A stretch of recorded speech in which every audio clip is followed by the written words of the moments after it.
Let's practice English with the story of Thumbelina by Hans Andersen. If you like these exercises, subscribe now to get more. Let's begin the reading. Empecemos la lectura. There was once a woman who wished very much to have a little child. She went to a fairy and said, "I should so very much like to have a little child. Can you tell me where I can find one?" "Oh, that can be easily managed," said the fairy. "Here is a barley corn. It is not exactly of the same sort as those which grow in the farmer's fields, and which the chickens eat. Put it into a flower pot and see what will happen." "Thank you," said the woman, and she gave the fairy 12 shillings, which was the price of the barley corn. Then she went home and planted it, and there grew up a large, handsome flower, somewhat like a tulip in appearance, but with its leaves tightly closed, as if it were still a bud. "It is a beautiful flower," said the woman, and she kissed the red and golden-colored petals, and as she did so the flower opened, and she could see that it was a real tulip. But within the flower, upon the green velvet stamens, sat a very delicate and graceful little maiden. She was scarcely half as long as a thumb, and they gave her the name of Little Thumb, or Thumbelina, because she was so small. A walnut shell, elegantly polished, served her for a cradle. Her bed was formed of blue-violet leaves, with a rose leaf for a counterpane. Here she slept at night, but during the day she amused herself on a table, where the peasant wife had placed a plate full of water. Round this plate were wreaths of flowers with their stems in the water, and upon it floated a large tulip leaf, which served the little one for a boat. Here she sat and rowed herself from side to side, with 2 oars made of white horsehair. It was a very pretty sight. Thumbelina could also sing so softly and sweetly that nothing like her singing had ever before been heard. One night, while she lay in her pretty bed, a large, ugly, wet toad crept through a broken pane of glass in the window and leapt right upon the table where she lay sleeping under her rose-leaf quilt. "What a pretty little wife this would make for my son," said the toad, and she took up the walnut shell in which Thumbelina lay asleep, and jumped through the window with it, into the garden. In the swampy margin of a broad stream in the garden lived the toad with her son. He was uglier even than his mother, and when he saw the pretty little maiden in her elegant bed, he could only cry croak, croak, croak. "Don't speak so loud, or she will wake," said the toad, "and then she might run away, for she is as light as swan's down. We will place her on one of the water lily leaves out in the stream. It will be like an island to her, she is so light and small, and then she cannot escape, and while she is there we will make haste and prepare the stateroom under the marsh, in which you are to live when you are married." Far out in the stream grew a number of water lilies with broad green leaves which seemed to float on the top of the water. The largest of these leaves appeared farther off than the rest, and the old toad swam out to it with the walnut shell, in which Thumbelina still lay asleep. The tiny creature woke very early in the morning and began to cry bitterly when she found where she was, for she could see nothing but water on every side of the large green leaf, and no way of reaching the land. Meanwhile the old toad was very busy under the marsh, decking her room with rushes and yellow wildflowers, to make it look pretty for her new daughter-in-law. Then she swam out with her ugly son to the leaf on which she had placed poor Thumbelina. She wanted to bring the pretty bed, that she might put it in the bridal chamber to be ready for her. The old toad bowed low to her in the water and said, "Here is my son, he will be your husband, and you will live happily together in the marsh by the stream." Croak, croak, croak, was all her son could say for himself. So the toad took up the elegant little bed and swam away with it, leaving Thumbelina all alone on the green leaf, where she sat and wept. She could not bear to think of living with the old toad and having her ugly son for a husband. The little fishes who swam about in the water beneath had seen the toad and heard what she said, so now they lifted their heads above the water to look at the little maiden. As soon as they caught sight of her, they saw she was very pretty, and it vexed them to think that she must go and live with the ugly toads. No, it must never be. So they gathered together in the water, round the green stalk which held the leaf on which the little maiden stood, and gnawed away at the root with their teeth. Then the leaf floated down the stream, carrying Thumbelina far away out of reach of land. Thumbelina sailed past many towns, and the little birds in the bushes saw her and sang, "What a lovely little creature!" So the leaf swam away with her farther and farther, till it brought her to other lands. A graceful little white butterfly constantly fluttered round her and at last alighted on the leaf. The little maiden pleased him, and she was glad of it, for now the toad could not possibly reach her, and the country through which she sailed was beautiful, and the sun shone upon the water till it glittered like liquid gold. She took off her girdle and tied one end of it round the butterfly, fastening the other end of the ribbon to the leaf, which now glided on much faster than before, taking Thumbelina with it as she stood. Presently a large cockchafer flew by. The moment he caught sight of her, he seized her round her delicate waist with his claws and flew with her into a tree. The green leaf floated away on the brook, and the butterfly flew with it, for he was fastened to it and could not get away. Oh, how frightened Thumbelina felt when the cockchafer flew with her to the tree. But especially was she sorry for the beautiful white butterfly which she had fastened to the leaf, for if he could not free himself he would die of hunger. But the cockchafer did not trouble himself at all about the matter. He seated himself by her side, on a large green leaf, gave her some honey from the flowers to eat, and told her she was very pretty, though not in the least like a cockchafer. After a time all the cockchafers who lived in the tree came to pay Thumbelina a visit. They stared at her, and then the young lady cockchafers turned up their feelers and said, "She has only 2 legs. How ugly that looks." "She has no feelers," said another. "Her waist is quite slim. Pooh! She is like a human being." "Oh, she is ugly," said all the lady cockchafers. The cockchafer who had run away with her believed all the others when they said she was ugly.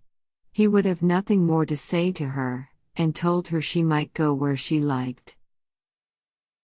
Then he flew down with her from the tree and placed her on a daisy, and she wept at the thought that she was so ugly that even the cockchafers would have nothing to say to her. And all the while she was really the loveliest creature that one could imagine, and as tender and delicate as a beautiful rose leaf. During the whole summer poor little Thumbelina lived quite alone in the wide forest. She wove herself a bed with blades of grass and hung it up under a broad leaf, to protect herself from the rain. She sucked the honey from the flowers for food and drank the dew from their leaves every morning. So passed away the summer and the autumn, and then came the winter, the long, cold winter. All the birds who had sung to her so sweetly had flown away, and the trees and the flowers had withered.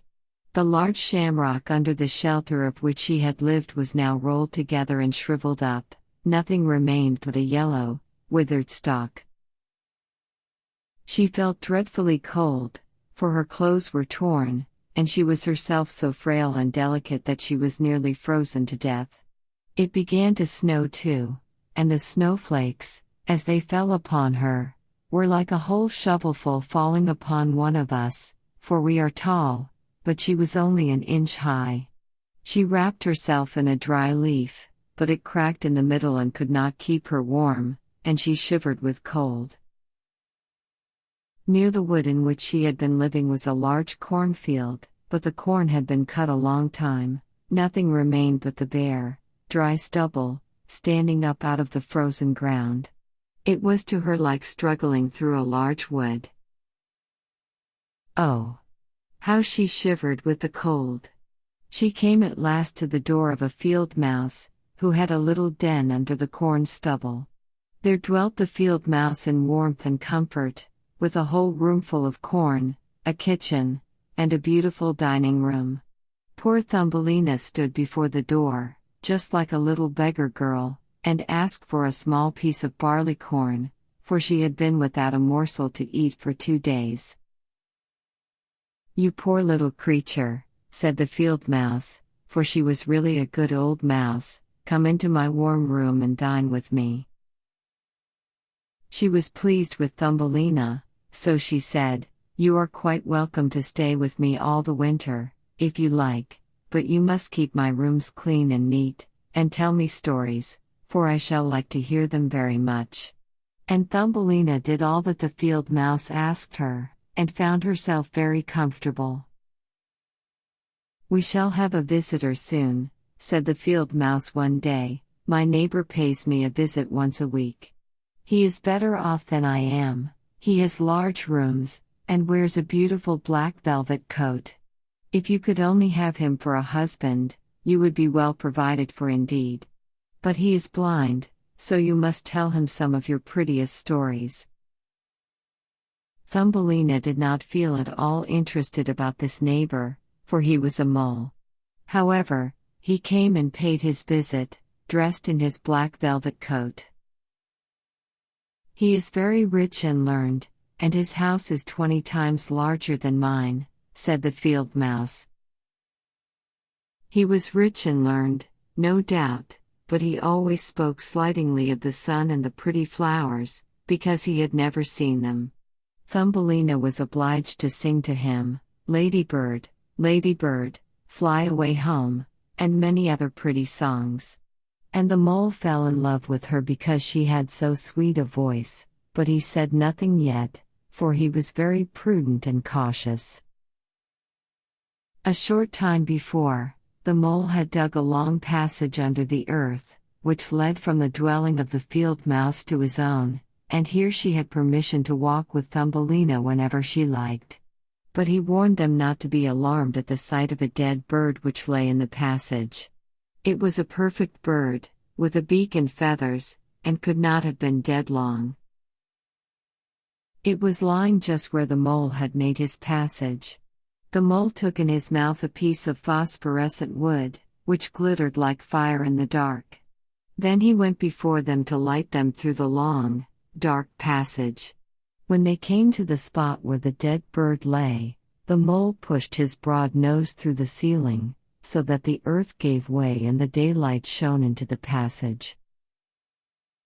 In the middle of the floor lay a swallow, his beautiful wings pulled close to his sides, his feet and head drawn up under his feathers. The poor bird had evidently died of the cold. It made little Thumbelina very sad to see it. She did so love the little birds. All the summer they had sung and twittered for her so beautifully. But the mole pushed it aside with his crooked legs and said, "He will sing no more now.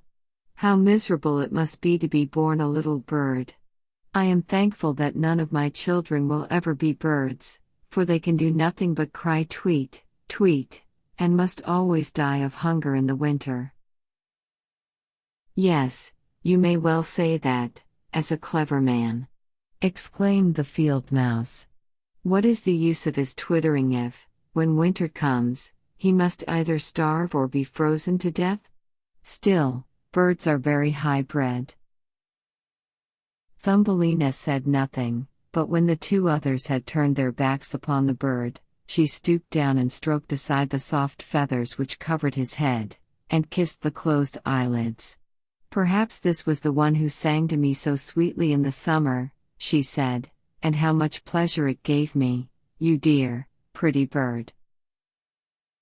The mole now stopped up the hole through which the daylight shone, and then accompanied the ladies home. But during the night Thumbelina could not sleep, so she got out of bed and wove a large, beautiful carpet of hay.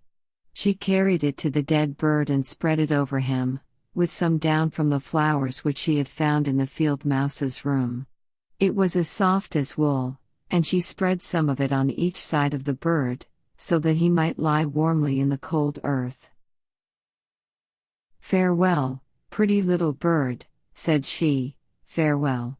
Thank you for your delightful singing during the summer, when all the trees were green and the warm sun shone upon us." Then she laid her head on the bird's breast, but she was alarmed, for it seemed as if something inside the bird went thump, thump. It was the bird's heart. He was not really dead, only benumbed with the cold, and the warmth had restored him to life. In autumn all the swallows fly away into warm countries, but if one happens to linger, the cold seizes it, and it becomes chilled and falls down as if dead. It remains where it fell, and the cold snow covers it. Thumbelina trembled very much. She was quite frightened, for the bird was large, a great deal larger than herself. She was only an inch high. But she took courage, laid the wool more thickly over the poor swallow, and then took a leaf which she had used for her own counterpane and laid it over his head. The next night she again stole out to see him. He was alive, but very weak. He could only open his eyes for a moment to look at Thumbelina, who stood by, holding a piece of decayed wood in her hand, for she had no other lantern. "Thank you, pretty little maiden," said the sick swallow. "I have been so nicely warmed that I shall soon regain my strength and be able to fly about again in the warm sunshine." "Oh," said she, "it is cold out of doors now. It snows and freezes. Stay in your warm bed, I will take care of you." She brought the swallow some water in a flower leaf, and after he had drunk, he told her that he had wounded one of his wings in a thorn bush and could not fly as fast as the others, who were soon far away on their journey to warm countries.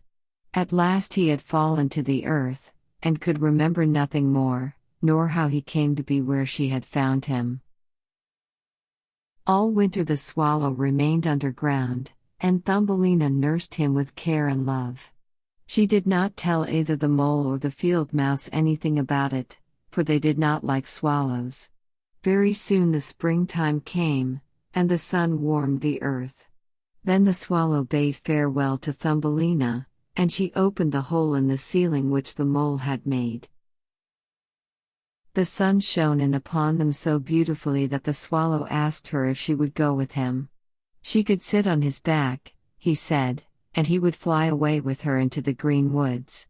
But she knew it would grieve the field mouse if she left her in that manner, so she said, "No, I cannot." "Farewell, then, farewell, you good, pretty little maiden," said the swallow, and he flew out into the sunshine. Thumbelina looked after him, and the tears rose in her eyes. She was very fond of the poor swallow. "Tweet, tweet," sang the bird, as he flew out into the green woods, and Thumbelina felt very sad. She was not allowed to go out into the warm sunshine. The corn which had been sowed in the field over the house of the field mouse had grown up high into the air and formed a thick wood to Thumbelina, who was only an inch in height.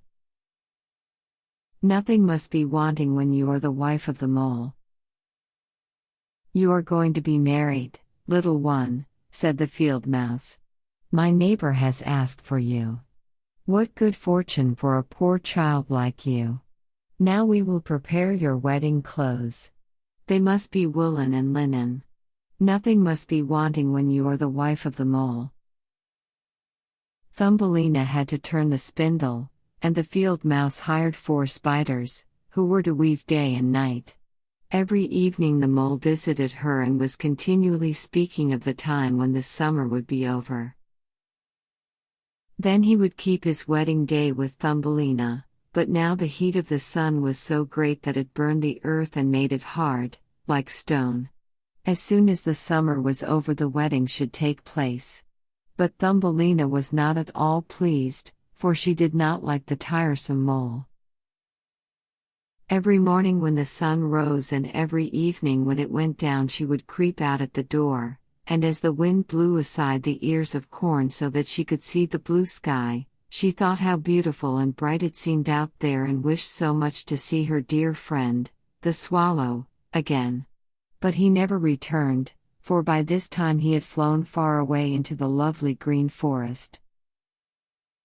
When autumn arrived, Thumbelina had her outfit quite ready, and the field mouse said to her, "In 4 weeks the wedding must take place."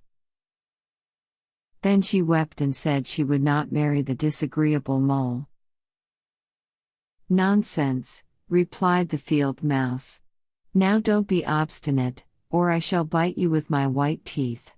He is a very handsome mole. The queen herself does not wear more beautiful velvets and furs. His kitchens and cellars are quite full. You ought to be very thankful for such good fortune." So the wedding day was fixed, on which the mole was to take her away to live with him, deep under the earth, and never again to see the warm sun, because he did not like it. The poor child was very unhappy at the thought of saying farewell to the beautiful sun, and as the field mouse had given her permission to stand at the door, she went to look at it once more. "Farewell, bright sun," she cried, stretching out her arm towards it, and then she walked a short distance from the house, for the corn had been cut, and only the dry stubble remained in the fields. "Farewell, farewell," she repeated, twining her arm around a little red flower that grew just by her side. "Greet the little swallow from me, if you should see him again." Tweet, tweet, sounded over her head suddenly. She looked up, and there was the swallow himself flying close by. As soon as he spied Thumbelina he was delighted. She told him how unwilling she was to marry the ugly mole, and to live always beneath the earth, never more to see the bright sun. And as she told him, she wept. "Cold winter is coming," said the swallow, "and I am going to fly away into warmer countries. Will you go with me? You can sit on my back and fasten yourself on with your sash. Then we can fly away from the ugly mole and his gloomy rooms, far away, over the mountains, into warmer countries, where the sun shines more brightly than here, where it is always summer, and the flowers bloom in greater beauty. Fly now with me, dear little one. You saved my life when I lay frozen in that dark, dreary passage." "Yes, I will go with you," said Thumbelina, and she seated herself on the bird's back, with her feet on his outstretched wings, and tied her girdle to one of his strongest feathers. The swallow rose in the air and flew over forest and over sea, high above the highest mountains, covered with eternal snow. Thumbelina would have been frozen in the cold air, but she crept under the bird's warm feathers, keeping her little head uncovered, so that she might admire the beautiful lands over which they passed. At length they reached the warm countries, where the sun shines brightly and the sky seems so much higher above the earth. Here on the hedges and by the wayside grew purple, green, and white grapes, lemons and oranges hung from trees in the fields, and the air was fragrant with myrtles and orange blossoms. Beautiful children ran along the country lanes, playing with large gay butterflies, and as the swallow flew farther and farther, every place appeared still more lovely. At last they came to a blue lake, and by the side of it, shaded by trees of the deepest green, stood a palace of dazzling white marble, built in the olden times. Vines clustered round its lofty pillars, and at the top were many swallows' nests, and one of these was the home of the swallow who carried Thumbelina. "This is my house," said the swallow, "but it would not do for you to live there, you would not be comfortable. You must choose for yourself one of those lovely flowers, and I will put you down upon it, and then you shall have everything that you can wish to make you happy." "That will be delightful," she said, and clapped her little hands for joy. A large marble pillar lay on the ground, which, in falling, had been broken into 3 pieces. Between these pieces grew the most beautiful large white flowers, so the swallow flew down with Thumbelina and placed her on one of the broad leaves. But how surprised she was to see in the middle of the flower a tiny little man, as white and transparent as if he had been made of crystal. He had a gold crown on his head, and delicate wings at his shoulders, and was not much larger than was she herself. He was the angel of the flower, for a tiny man and a tiny woman dwell in every flower, and this was the king of them all. "Oh, how beautiful he is!" whispered Thumbelina to the swallow. The little prince was at first quite frightened at the bird, who was like a giant compared to such a delicate little creature as himself, but when he saw Thumbelina he was delighted and thought her the prettiest little maiden he had ever seen. He took the gold crown from his head and placed it on hers, and asked her name and if she would be his wife and queen over all the flowers. This certainly was a very different sort of husband from the son of the toad, or the mole with his black velvet and fur, so she said yes to the handsome prince. Then all the flowers opened, and out of each came a little lady or a tiny lord, all so pretty it was quite a pleasure to look at them. Each of them brought Thumbelina a present, but the best gift was a pair of beautiful wings, which had belonged to a large white fly, and they fastened them to Thumbelina's shoulders, so that she might fly from flower to flower. Then there was much rejoicing, and the little swallow, who sat above them in his nest, was asked to sing a wedding song, which he did as well as he could, but in his heart he felt sad, for he was very fond of Thumbelina and would have liked never to part from her again. "You must not be called Thumbelina any more," said the spirit of the flowers to her. "It is an ugly name, and you are so very lovely. We will call you Maya." "Farewell, farewell," said the swallow, with a heavy heart, as he left the warm countries, to fly back into Denmark. There he had a nest over the window of a house in which dwelt the writer of fairy tales. The swallow sang tweet, tweet, and from his song came the whole story.